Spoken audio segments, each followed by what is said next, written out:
প্রিয় ভাইরা, জীবনে চলার পথে আমরা কখনো হতাশ হয়ে যাই, কখনো পেরেশান হয়ে যাই, এবং কখনো আমাদের কাছে মনে হয় আমরা কেন বেঁচে আছি, আমাদের জীবনটা বোধহয় বৃথা, আমরা দুনিয়াতে কেন বেঁচে আছি, জীবনের কি অর্থ আমরা কখনো বুঝতে পারি না। কখনো বিপদ সামনে আসে, কখনো সমস্যায় আমরা জর্জরিত হই, কিন্তু জীবনের বাস্তবতাটা আল্লাহ তাআলা কি বলেছেন এটা আমরা খেয়াল করি না।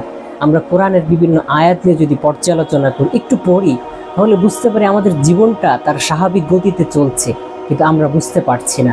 আমরা যদি কোরআনের একটি আয়াত নিয়ে আপনাদেরকে বলি, ইন্না মাআল উসরি ইউসরা, আল্লাহ তাআলা বলে দিয়েছেন আমাদেরকে যে কষ্ট এবং দুঃখ এবং সুখ এইভাবে আমাদের জীবনটা চলবে। কষ্ট, সুখ, আনন্দ, ফুর্তি সবকিছু আমাদের জীবনের অংশ। অর্থাৎ সবসময় আমি সুখে থাকবো এটা আমার জীবন না, আবার জীবনের পুরোটা সময় আমার কষ্ট থাকবে, দুঃখ থাকবে, ব্যাপারটা এরকমও নয়। কোরআনের আয়াত থেকে আমরা এটাও বুঝতে পারি যে আমি যখনই থাকি, যখনই চলি, মানুষের সাথে কথা বলি, আমরা দেখবো যে প্রত্যেকটা মানুষ কোনো একটা পেরেশানির মধ্যে আছে, কোনো একটা সমস্যার মধ্যে আছে। তার মানে আমরা বুঝতে পারলাম যে কষ্ট, দুঃখ এটা আমাদের জীবনের অংশ। এটা যখন আমাদের জীবনে আসবে, আমি নিজে হতাশ হব না যে হয়তো আমার বেঁচে থাকার কোনো সার্থকতা নেই, এটা মনে করার সুযোগ নেই। আরেকটি আয়াতে আল্লাহ তাআলা কোরআনের মধ্যে বলেছেন যে ক্ষুধা, বিভিন্ন রকমের পরীক্ষার মাধ্যমে আল্লাহ তাআলা মানুষকে পরীক্ষা করেন। অর্থের সংকট, সন্তানাদি চলে যাওয়া এবং জমিনে ফসলের ক্ষতি হওয়া, বিভিন্নভাবে আল্লাহ তাআলা আমাদেরকে পরীক্ষা করেন।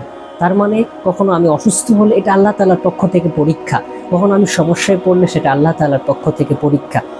এই জিনিসগুলো আমরা যদি ফিল করতে পারি, আমরা যদি বুঝতে পারি যে আল্লাহ তাআলা আমাকে পরীক্ষা হিসেবে এগুলো নিচ্ছেন, এগুলোর সময় যদি আমি সবর করতে পারি, ধৈর্য ধারণ করতে পারি এবং আল্লাহর পথে অবিচল থাকতে পারি, এটার পর আল্লাহ তাআলা আমার জন্য ভালো কিছু রেখেছেন।